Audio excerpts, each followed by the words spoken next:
Thank you for inviting me to this inspiring gathering in Copenhagen.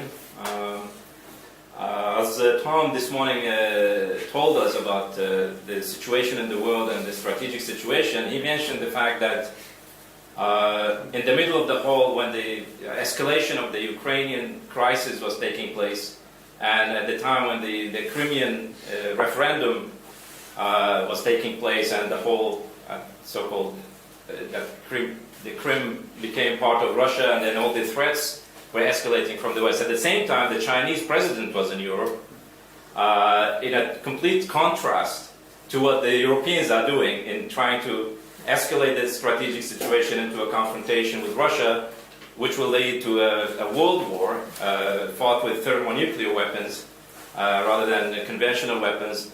The Chinese president was in Europe to present something which is completely different, is that instead of this kind of stupid conflict, we could have both economic and cultural cooperation between these two poles in the East and the West. And the fact is, it's not only the Chinese, our organization, our movement, and the Schiller Institute, we are right now in the middle of this conflict. We are the peacemakers. We are the ones who are building the bridges between the West and the East, between trying to present, as Lyndon LaRouche himself was on Russian TV, on Chinese TV, with LaRouche's associates too, are presented in Asia, in China, and in Russia, and in Iran, and other countries, that these are the type of people we want to have a dialogue with, these kind of ideas we want to work with Europe and the United States on.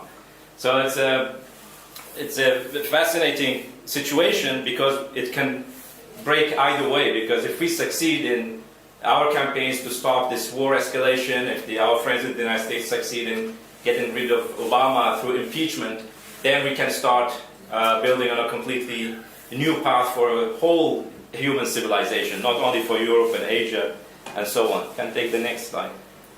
I'm going to talk a little bit more in subjective terms, because I have been in the Schiller Institute and this organization for now 20 years exactly. I've been active in this organization, and also because I believe that history is a subjective thing. Not simply studying history, but participating in history. It's a very, very personal thing. And the more we learn of history, the more it should become part of our personal mission, that we pick the best of our history and try to give something to the future. So I'm taking these things very personally, and therefore I'm going to speak in a personal manner about the subject of what is called the Silk Road, which I say is an ancient image of the future. Because the Silk Road is an ancient idea, but it's exactly that idea which can frame or shape our future.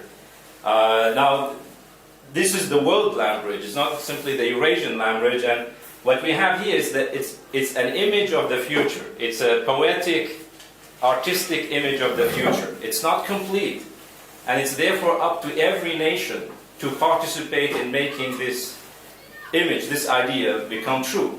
Now, certain parts of it, certain nations are working on this. It's also up to every individual in every society to make sure that their life, their mission is to make this become a reality. And therefore it's more of a personal mission for each and every one of us, although we are in an organization working together as one force, but also as members of nations, citizens of nations, that we take this also personally. Now, so this is it's a challenge how to intervene on history today with all the problems we have, with the limited forces that exist that are still reasonable, to make sure that civilization doesn't end and that this kind of idea becomes a reality. Now, the Silk Road idea, which is the traditional, if you take the next, the traditional idea of the Silk Road is like you have a caravan of camels that are going slowly in the desert, carrying silk and spices from China to Europe. It's a warning for people who have a romantic idea today about the Chinese Silk Road idea. The idea of the Silk Road, both the ancient and also what we want it to be now, is not to transport something from point A to point B. That's not the thing. It's not to transport silk or spices or oil or food from point A to point B.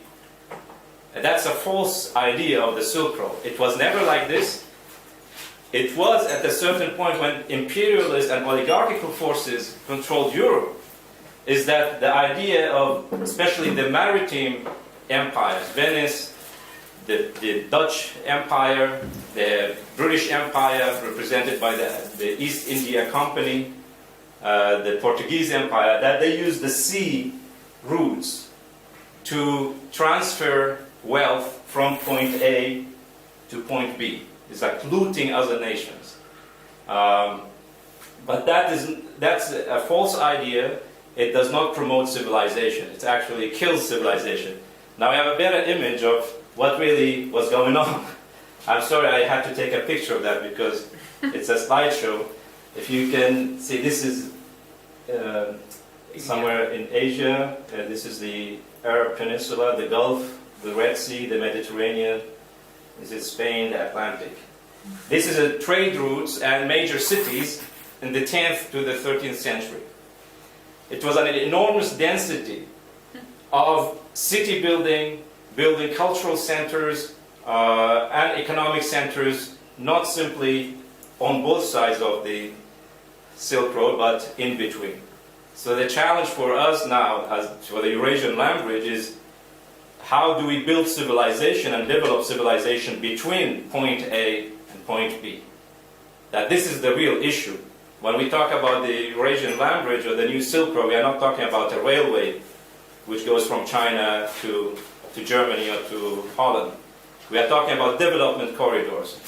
These are corridors that could be up to 100, 150 kilometers wide, with industrial centers, agro-industrial centers, scientific centers, railways, roads, water canals, all kinds of things. Yes, we need to transport goods, machines, tools from one place to another where it is needed. But that's not simply the purpose, it's not the intention, that's the method. But the intention is that we want to bring a new civilization in cooperation between sovereign nation states. So this was the situation. Now even today, some of these centers, cultural centers, don't even exist. That existed in the 9th and 10th century. Because we had a dark age period where the oligarchical tendency took over. Can you see the next slide? Now, I would go back to a little bit of a history, which I have myself, I'm starting to discover. I don't have the complete picture, but I'm starting to discover some very interesting things about what was going on between China, the Islamic world, and Europe in that time. And what you stumble on, in fact, which is a part of what I'm describing as that it was a question of building civilization rather than transporting goods, is that the most important commodity at a certain period, at the 8th century, that was being shipped from China to what is today the Middle East or Southwest Asia, where the Islamic State was flourishing and expanding, was not silk, it was not spices, it was paper. Paper was the most important commodity that was coming from China. The Chinese developed the production of paper from wood pulp and fiber, as opposed to papyrus, which the Egyptians had. But the papyrus is a much more limited. You cannot produce large quantities of it, and it takes enormous amount of raw materials, reed and so on. But the Chinese in the 1st century after Christ, the Han Dynasty, they had developed the technique to produce paper from wood pulp. And that way they could mass produce paper, which was used then for writing, painting, and so on. When the Islamic Renaissance speeded up in the 8th century, in the middle of the 8th century, there was enormous need for both translating knowledge from other cultures, from the East, all kinds of sciences, philosophy, and so on, medical science, and that this should be proliferated. So you needed books to transfer the ideas and the knowledge from one place to the other, that students could read them, people could read them, scientists could read them, and so on and so forth. So there was enormous demand for paper. And that was the big commodity that was coming from China, which is much, much more valuable even in cultural terms than spices and silk and so on. So there was an enormous paper trade going on. But then at a certain point with the expansion of the Islamic State in 750, this is a map of the Tang dynasty, which was a dynasty which had expanded actually into what is today Central Asia. Around the same time the Islamic State was expanding.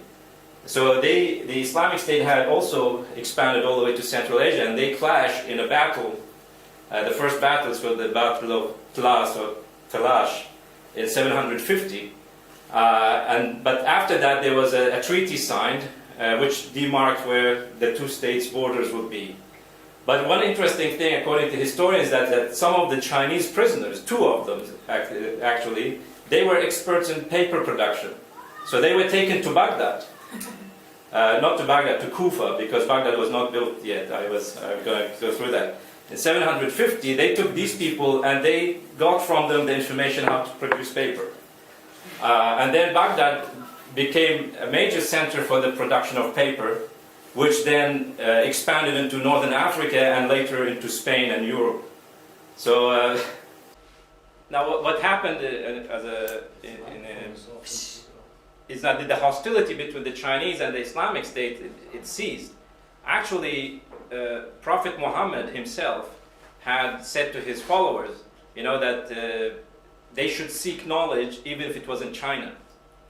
It's a famous saying of the Prophet Muhammad. This is one of the oldest. Should we keep going? Yes. One of the oldest mosques is in Xi'an. It was built around 640. And it was rebuilt and renovated and kept in spite of many the turbulences and wars that took place in China. But this mosque exists until today in China. You can just roll the other pictures. Now there's a large community of Muslims in China since that time.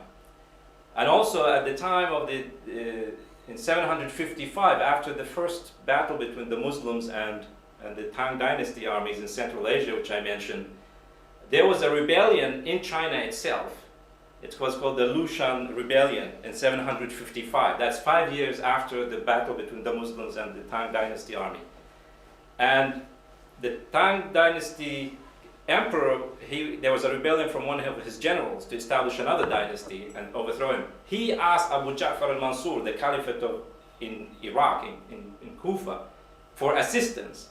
So Chinese historians say that there were about, some say 20,000, some say 10,000 Muslim soldiers who went to China to support the Tang emperor against the rebellion. And then he managed to crush the rebellion and stay in power. But those 10,000, many of them settled in China and established a large Muslim community, and they were free to practice their religion. The fact is that Muslims have been an integral part of China's history. And it's the case of the Zheng He. He was an admiral in the Chinese Navy. And he was a close friend of the emperor. He grew up together with him in the household of the emperor because his parents were killed in one of these rebellions. And he developed to become was the leader of the Chinese Navy. And he made this trip around in the 15th century to visit all these other areas. And he came all the way to the Hormuz. Hormuz is an interesting city. We'll come to it next soon. But also came to Aden and to Jeddah, actually, not to Mecca. There are conflicting reports if he went to Mecca or not. For the pilgrimage or not, but that's not. But the issue is that the Chinese had already, in terms of that, this was not an invasion. I think this was a peaceful embassy to visit these regions. You can take the next. Zheng He is a legend in China. There are many legends and myths about him, but what is known about him is this journey. It's like Christopher Columbus or something for the Chinese. Can take the next. This is one of his ships, the treasure ships. So the idea for them is to continue to build up on this region. The problem is that by that time in the 15th century, there was no real Islamic state. We had the Ottoman Empire, but the rest of the Gulf region, East Africa, so there was no major civilization or any major state there.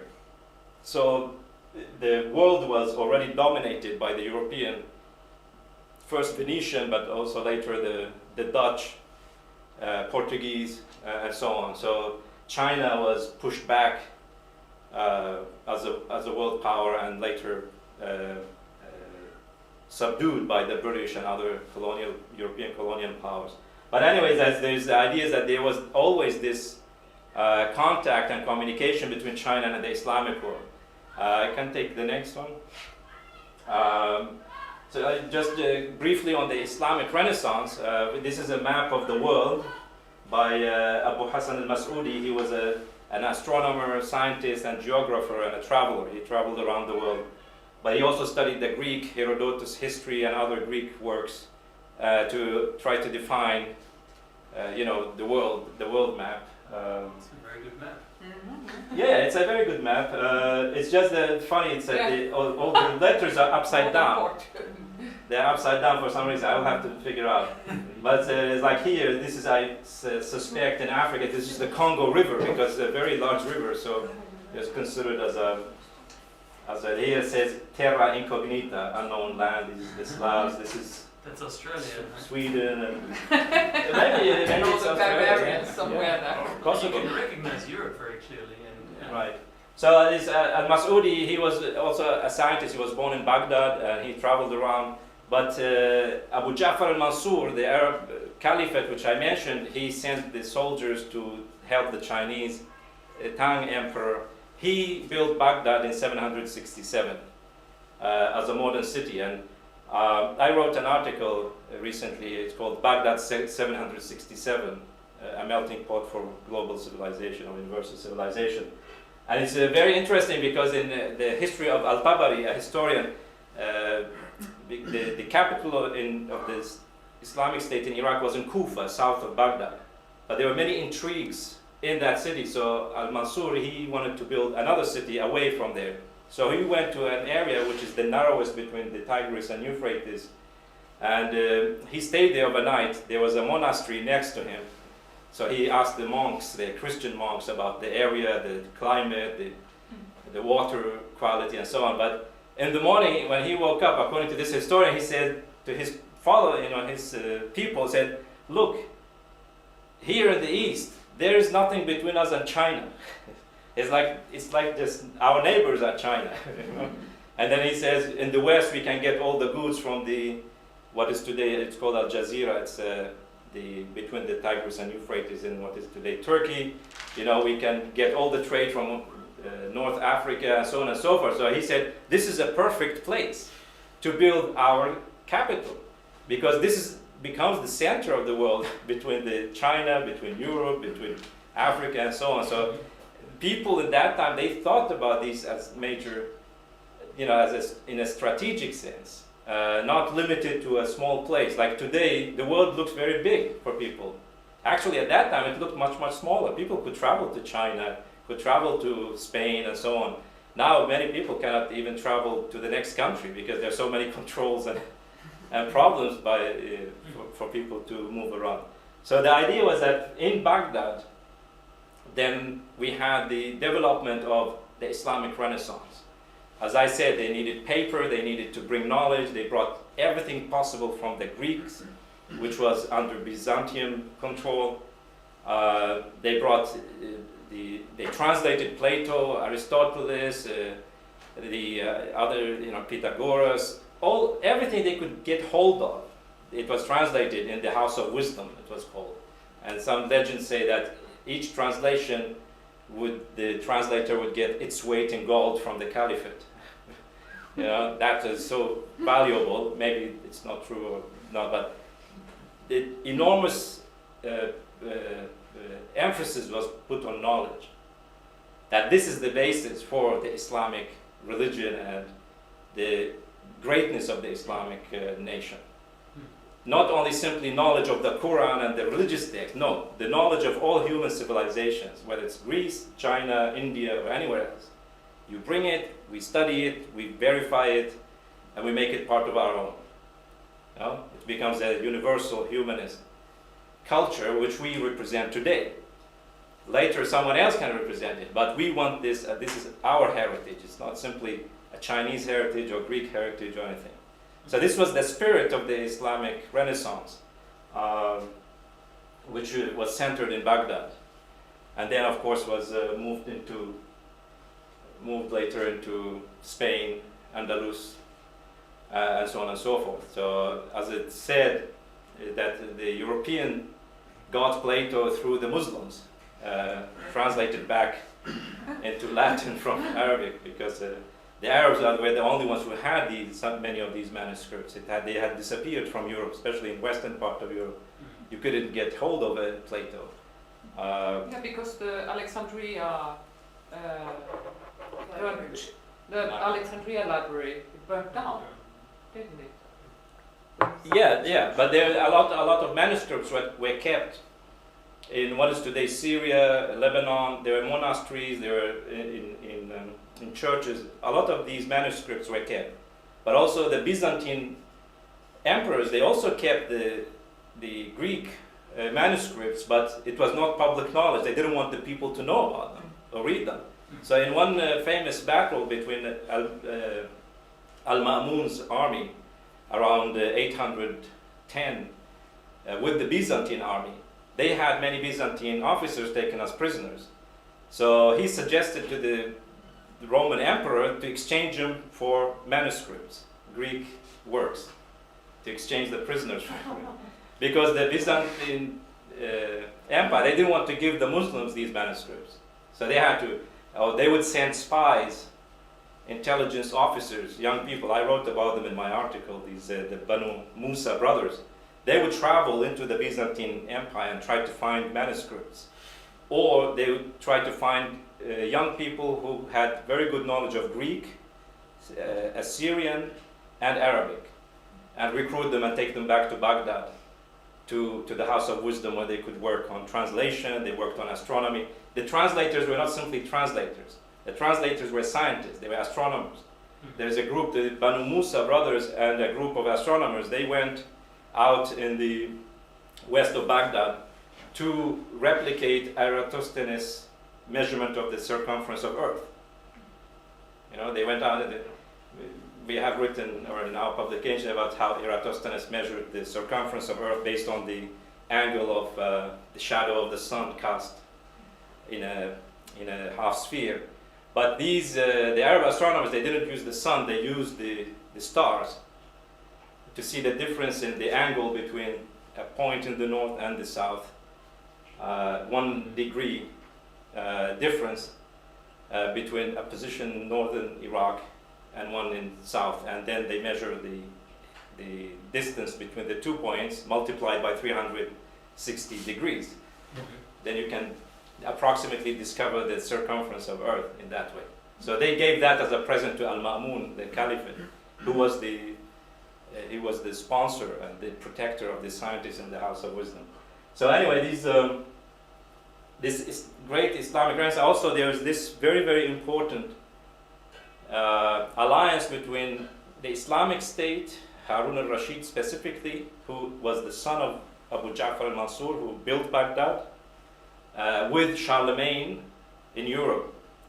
And Charlemagne here in Europe is maybe considered the founder of the modern Europe in a sense, because he had this also humanist tendency to build a modern state based on scientific development, scientific knowledge, and so on. But he had a strategic alliance with Harun al-Rashid against the Roman Empire, or the Byzantine Empire. And there were many exchanges. There are some articles which I and other members wrote about. This is not time to go through it. But at the same time, you had this alliance with China. You had an alliance with Charlemagne in Europe against the empire. But gradually, the Islamic State started to disintegrate. There are many splits. but also there were many intrigues, and then this was followed by the Crusades between 1095 and 1290, about 200 years of religious wars, where the Crusaders were being mobilized from Europe to attack the Islamic State in the East and in the name of freeing Jerusalem, which is total nonsense, because these were mercenaries who were mostly financed, armed by Venice to control the trade centers and ports on the Mediterranean, but ultimately to crush the powerful Islamic State, because it was a hindrance for them, for their trade, what they call from point A to point B, that they could have trade from without having to work with the Islamic State, or it will not block that kind of trade. But the major advantage of the Crusades for Venice was that they controlled all trade in the Mediterranean. They controlled almost all the ports in the Mediterranean with the help of the Crusaders. But the end result of that, they destroyed civilization in what is today the Middle East. And there are also indications that they collaborated with the Mongols, who had first attacked the Chinese Tang dynasty, almost destroyed Chinese culture, but then they turned westward to destroy the Islamic State. They were not stopped before they reached Egypt. So you had a period of a dark age then following in this whole region, all the way from China to Central Asia to Baghdad and so on. The only place which survived was Spain, and the Andalus, which survived until 1490, when the Habsburgs and the Inquisition came and destroyed even that state, and started the process of religious wars in Europe itself, 100 years wars and 30 years wars and so on and so forth. And then we had this whole, but then in contrast to that, we had the European Renaissance, taking the torch from the Muslims to keep this human civilization, but also basically based on the Platonic ideas, scientific and philosophical ideas. And then we had the discovery of America, the establishment of the American Republic, and so on, which kept civilization actually going for a bit more in the middle of all these imperialist wars for looting nations and fighting against the idea of the Renaissance. Can take the next one. So all this historical background as this work in progress for me, and it's also a new view of this whole historic relationship and what that means for us today. Because the same idea of divide and conquer, the Anglo-Saudis are pushing this idea of religious wars, not only between Shia and Sunni in Iraq and Syria and the Gulf, but also the idea of the Chechens against the Russians, the Uyghurs in Xinjiang against the Chinese, and so on and so forth. All these forces are being moved axis, which is to use religion as a geopolitical tool and supporting terrorist groups, drug. So anyway, so I come to the subjective part where our involvement as a Schiller Institute, as a movement, but also for us as individuals, if we can recreate that Renaissance, because we are risking a new dark age, as is evident from the destruction of many countries right now, in North Africa, Syria, now Ukraine. But the idea which Tom this morning explained, that the target is to destroy Russia, to destroy China. Our idea is completely different. We want to support Russia and China and get them to contribute with us here in Europe and in the United States in building civilization. So we can mobilize all forces that exist there. Can take the next one. So in the Helga Tsep-Larouche, the founder of the Schiller Institute, is known in China as the Silk Road Lady, the Iron Lady of the Silk Road. And she has been popularized in a certain way in China, but also in other places, because the Schiller Institute and she personally took this as her personal mission, in addition to preserving Europe as a civilization, but that to build the bridges between the Asian culture and the Western European culture and the Islamic cultures. Can take the next.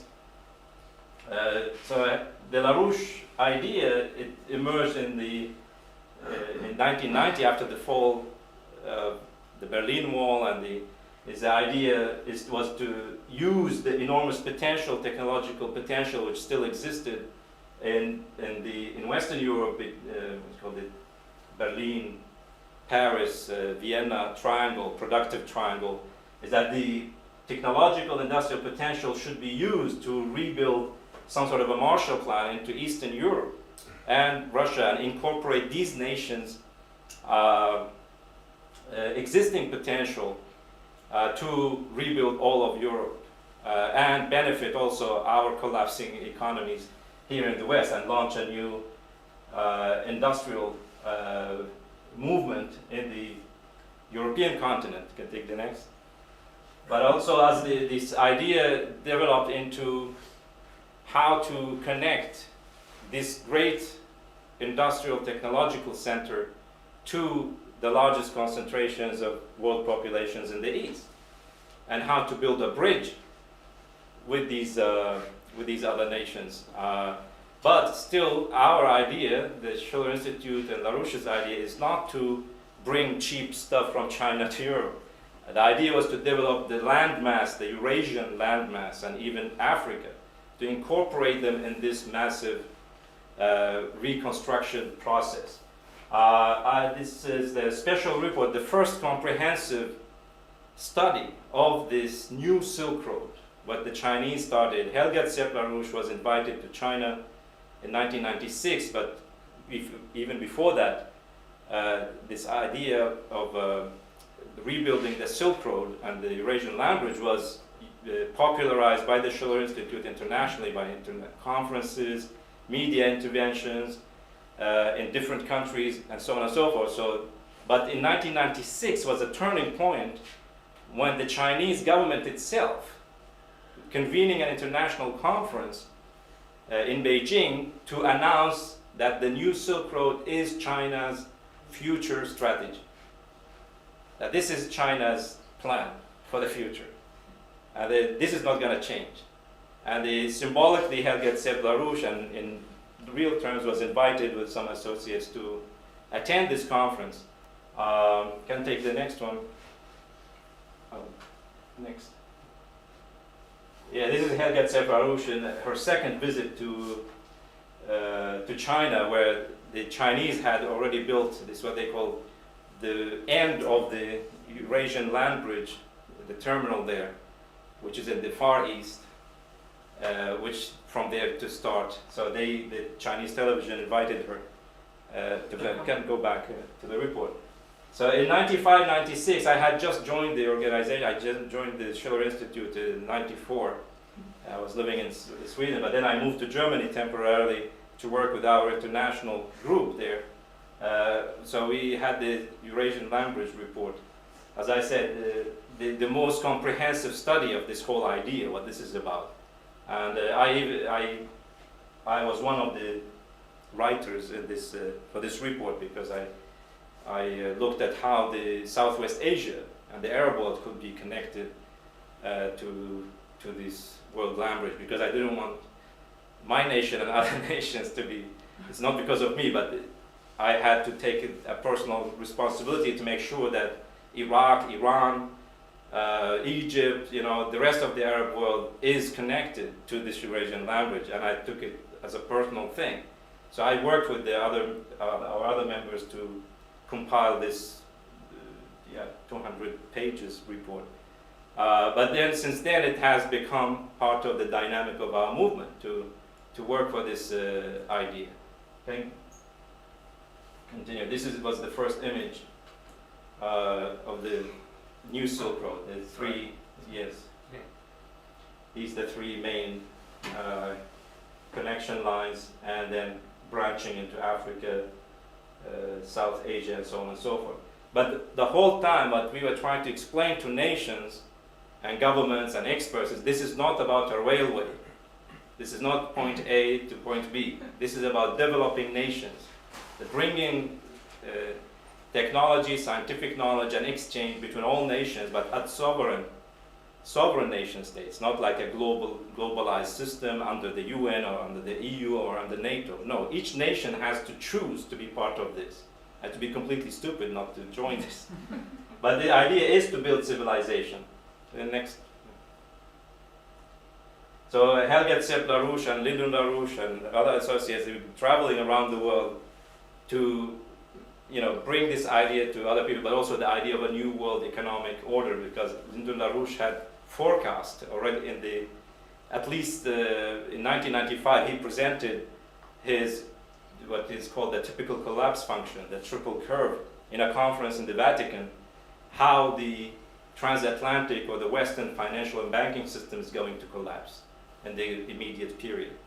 So the idea for LaRouche was not simply just to build this Eurasian lounge, but to find an alternative to this collapsing, dying financial and banking system. And part of that was to work with other nations and bring this idea of an alternative based on a new financial and credit system, but also based on the building of the Eurasian boundary. So this is Lyndon and Helga Sepp LaRouche, the president of India, sometime in the year 2000, I guess.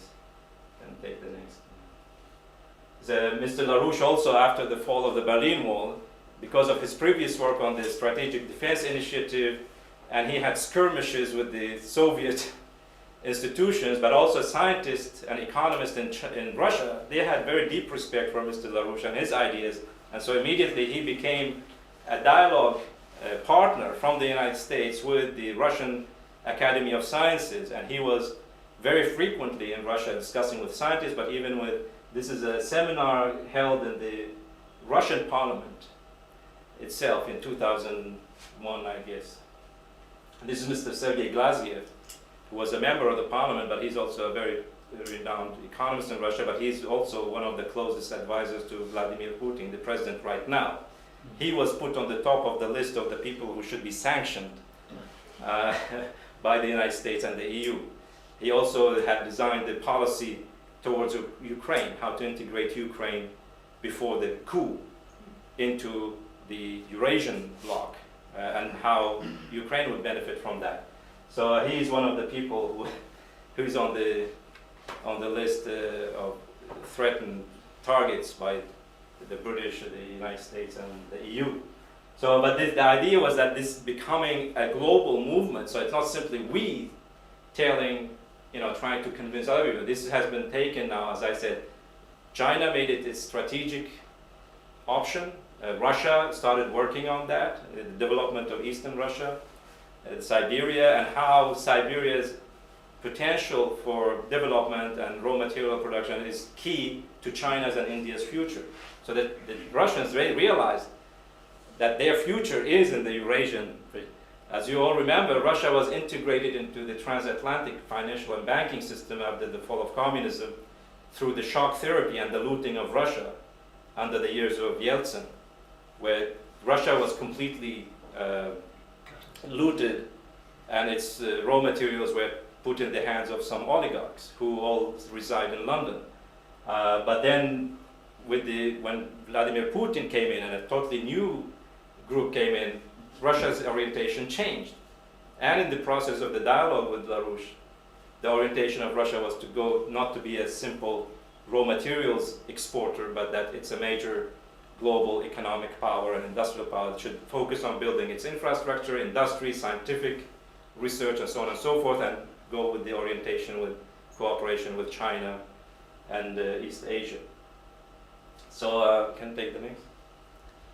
So this has developed, this is also, Mr. LaRouche was in Abu Dhabi in 2002. This created a lot of, stirred a lot of people in the British, American, and Saudi circles. And so it was a conference about the future of oil in world politics. Mr. LaRouche presented a fantastic image of the collapse of the Western financial and banking system, but what he termed, there's a lifeboat we can all take, establish a new system, and also based on building the physical economies of nations. But he also urged the Arab nations that they should use not simply their oil power, but their position, their geographical position between three continents to develop their economies and become industrial economies rather than just exporters of oil where the money then wasted on weapons and other silly. So Mr. LaRouche was becoming, at the Schiller Institute, becoming very, not simply accepted, but the ideas started to fascinate people all over the world. But then we had this whole backlash, both against us in these parts of the world, but also that the new offensive from the Dark Ages forces, the British, Tony Blair and George Bush's alliance to first invade Iraq and end what Tom said earlier, is that to put an end to the Westphalian peace system of sovereignty of nations and impose an imperial system on nations, regime change, which is continuing until today. So now here we are in a completely different situation, but it can change into either direction. Depends on what we can do, what other people can do to shift from this imperial system, the Dark Age, into a Renaissance. Can take the next. Some of the things I have been personally involved in is to bring this idea also to Southwest Asia, to the Arab world, but also to Iran. I was in Iran twice in a conference about people like to talk about oil politics, oil and gas, because this is what everybody says, this is what's special about the Middle East, about the Gulf. They have a lot of oil and gas and the world needs it. So all the games, all the geopolitical games, all the wars are about the oil. But there's another aspect, like the whole, what our members can call economics of extinction. It's the same thing. It's like in Europe now, in the middle of this crisis with Russia, Europe is becoming more and more dependent on Russian gas to run the energy production. That the Germans shut down their nuclear power and become dependent on Russia to light their houses and industries. This is completely stupid. I'm not against cooperation between Russia, but the simple idea of burning natural gas to produce power is the very, very stupid idea. Because you have much more efficient means of producing energy, like nuclear power, rather than using natural gas. Natural gas and petroleum, oil, is an important industrial material.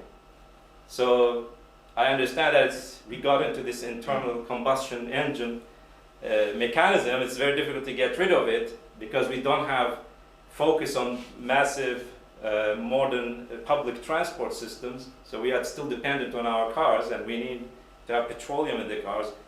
But the raw oil and gas, these are very important industrial materials that we can use for producing all kinds of chemicals. We can use fertilizers, but from oil we can use plastics, which now plastics is in everything. Building material, even cars are produced to a large extent of plastics. All medical instruments, almost.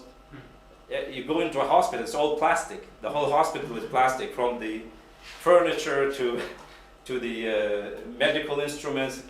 Plastic goes into everything. It's an excellent material for this kind of use. So it's completely idiotic to burn it when you can use something else to produce energy.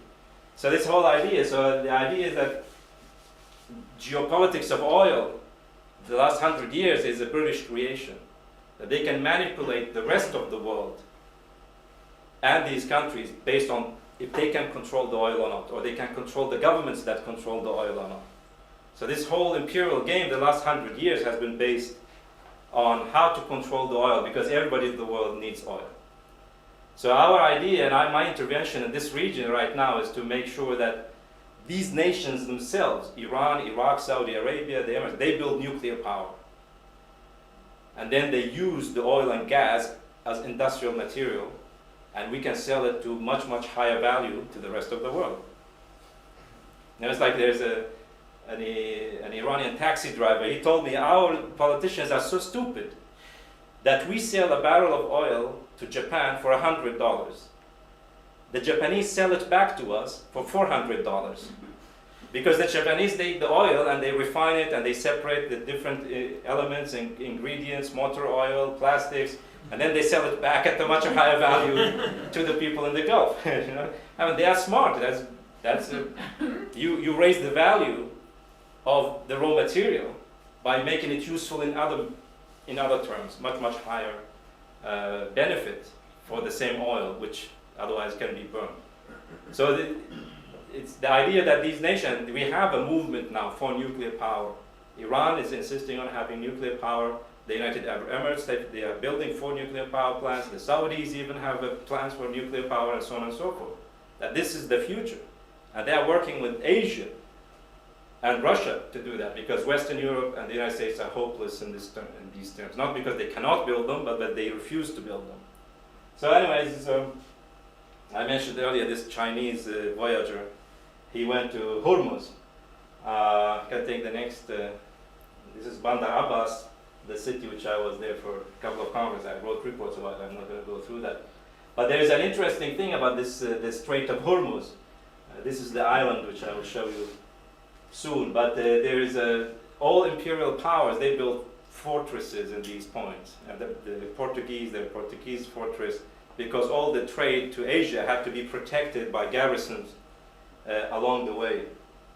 But this Strait of Hormuz has become one of the most, it's called a world energy choke points.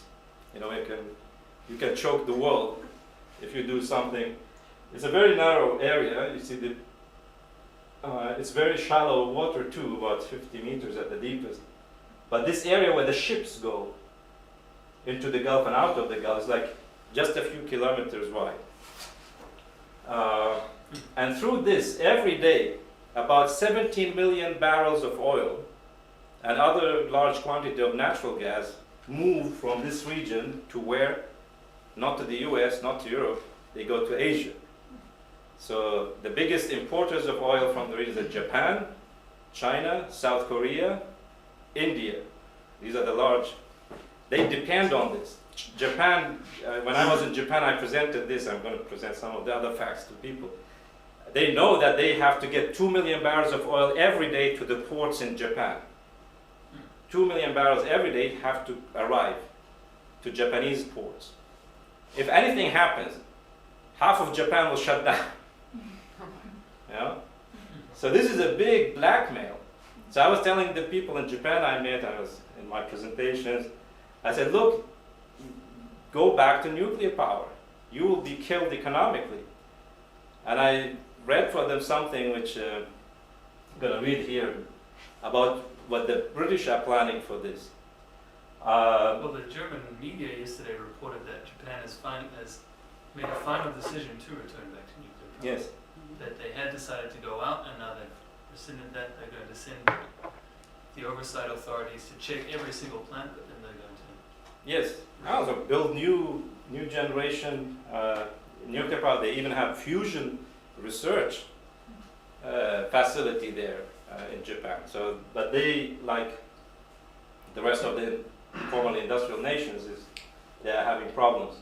So this is a major strategic problem for the world, an economic problem for the world, which is controlled by British, American, and their allies. These forces. You can take the next.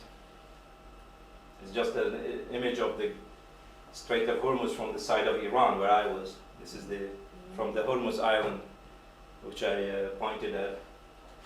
It's a fascinating place in other terms, but yeah, you can see if you have a sharper picture, you see the oil tankers moving in the horizon, going to. But it's Not quite. yeah, no, let's do. I could just take the next. This is me. It's a cliff from there. It's very like 40 meters down. This is a Portuguese fortress built in the 1590s, because all the major imperial forces, they had to protect their ships. They're going from Asia So they had to build these fortresses to back their ships and navy, because it's a long way from Europe to Asia. Yeah, this is a chart of the world reserves of oil in the Middle East, 56%. And then you have Russia, North America, Africa. But the largest concentration of hydrocarbons is in the Middle East, which is the world's most unstable place right now. Can take the next. And then you look at the largest consumers who are growing in consumption are China, Japan, and the United States. These are the largest importers of oil and gas from the world. But unlike the United States, these two, Japan and China, depend almost completely on the Gulf. The United States, they don't need the Gulf. They get around 5 to 8% from the Gulf. It's too far distant. They get from Alaska, from Gulf of Mexico, and so on. Right. But these two are dependent on the unstable oil, Middle East region. You can take the next. Yeah, Japan's total energy consumption. This is from my presentation in Japan, so it could not be. These are the top 10 oil importers. So you see the United States is in top, but it's not dependent. You have China, Japan, India, Germany, South Korea, and so on, Taiwan. So these are all industrial nations or emerging industrial nations, but they all depend on imported oil and gas, which comes, as I said, from the Gulf. These are millions of barrels per day they need to get every day. Take the next. So this, yesterday I read this for some people. This is from the British military think tank called the Royal United Services Institute. It's a very high-level British think tank whose clients are the Queen of England. These briefings, they say in their website, the Queen of England reads their briefings, the government, the Prime Minister, members of Parliament, all the ministries, they brag about it. But this is a very, very old institution, and what they say have to be taken seriously. But what people can read, it's available on internet. If you search the internet, you can find it. They don't make a secret of it. But the whole discussion is that they say Britain should go back to the Middle East. But in the report they say, well, the fact is we never left the Middle East. But we are going back there with a new idea. We will need to bring, because after the colonial period, they controlled the Gulf states through intelligence services, security agreements, and controlling the finances of Saudi Arabia, United Arab Emirates, Qatar, Bahrain, Kuwait. They are all controlled by British financial institutions. They tell them where to invest the oil money. And I have showed earlier presentations how this works, how British and some American institutions control the oil money in the Gulf where it's invested. But anyway, the British say we have to go back to there because Europe is collapsing economically. We have we have wars in North Africa and the northern part of the Middle East, but the southern part of the Gulf, that's Saudi Arabia, Kuwait, Qatar, Bahrain, and United Arab Emirates, we have to be present there to protect those sheikhs, although they are not democratic. But these are our natural allies. We have to. Why? Because the world depends on that, and also they say very clearly one important reason for controlling that region is that Obama has said that he wants to focus on what he calls Asia pivot, to move U.S. strategic and military forces to the east, to encircle China and to stop China's growing strategic ambitions.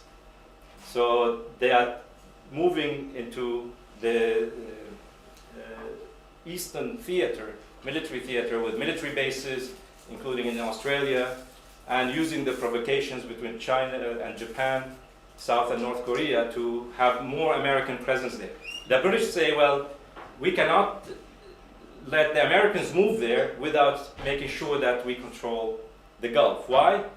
Because, as they say in the report, one important element in Mr. Obama's, our dear friend, our special relationship, we're going to help the Americans in the East, because the nations in the East depend on the oil from the Gulf. So this is our big contribution to our American friends. We can kill the Chinese and anybody in the East. We can destroy their economies by controlling the Gulf states. So this is our next move. When the world goes into chaos in North Africa, Eastern Europe, and so on, and the European Union economy collapses, this is our big asset. And they don't make a secret about that, because I don't know if any politicians in the EU would understand what is written here, or they can understand the intention of it. So anyway, this is public, so this is a very big danger, not simply for the nations of the Gulf, but it's a danger for the whole world economy. Because as I mentioned, in the Hormuz Strait, if you block the Hormuz Strait, if there's a war with Iran, just forget it. There will be no oil coming out. 40% of the world oil export will just stop. That means no cars here in Copenhagen. The lights have to be turned off every now and then, and so on and so forth. So China, Japan, South Korea, they all have to shut down their factories. So this is a very, very dangerous situation, which the British are saying, oh, this is our next great strategic game. So we can take the next one. So anyway, so instead of having this region being the choke point of the world geopolitics and oil and so on, so our idea is that we should develop this region. We have to have a new peace process, which Helga Zepp-LaRouche presented 2 years ago, on having a unified concept for the development of the whole Southwest Asia region, and that Europe, Russia, China, the United States should participate in it. Because this area is potentially going to be one of the largest areas of economic growth in the future. We have young populations, very well educated, enormous raw materials, a fantastic geographical position between 3 continents, that this is a very, very promising. In this red spot I mentioned, there are about 400 million people living there. Most of them are young people, and they are looking at the future. So this could be another workshop for the world, for the major industrial nations to cooperate to develop this region. I'm not going to go through, because getting to the time limit, on the whole question of what this project implies, which is about, I had presented in other conferences, the fighting desertifications and bringing water to this region, and making sure that there's enough water, agriculture, and so on, so you stop. Because desertification and water shortage is an enormous, enormous existential problem for almost all these nations. Actually, it extends from Mauritania and the Atlantic all the way to China. These are desert areas, which are expanding. And they destroy farms, they destroy even cities, and so on. So this has to be dealt with as a real existential threat to civilization, in addition to war itself. So I think I'm going to stop here, but I just wanted to re-emphasize that what we do as individuals and as a group, in every nation we are, or we can go to other nations and talk, this has an impact. This can change world politics. Because many people they cannot see the long arc of history. They look at events today. One day there is invasion of Iraq, the next day there is Libya, the other day there is Syria, and then there is Ukraine. But people look at it as these are separate things. They happen. You wake up in the morning, something had happened. But they don't look at the process, the long-term process of why these things are happening, who's behind them, what is the intention of the people behind them. So it's not, we have to look at history in that sense. But also look at history not as an objective, interesting matter, but as I presented today, this is what are the ingredients of civilization and Renaissance. We have to learn these things, because we want to work to build a Renaissance. But we need to learn these things and to use them as our personal tools to help people understand the world, but also to decide for themselves what role they want to play in that world. Do they want a new Renaissance, or do they want a new Dark Age? So that's the basis of my presentation. It's not just simply giving some interesting hints from history or some nice pictures, but it's really to look at this as something very personal. And that way it will help you actually understand much, much better than just looking at things objectively. Thank you.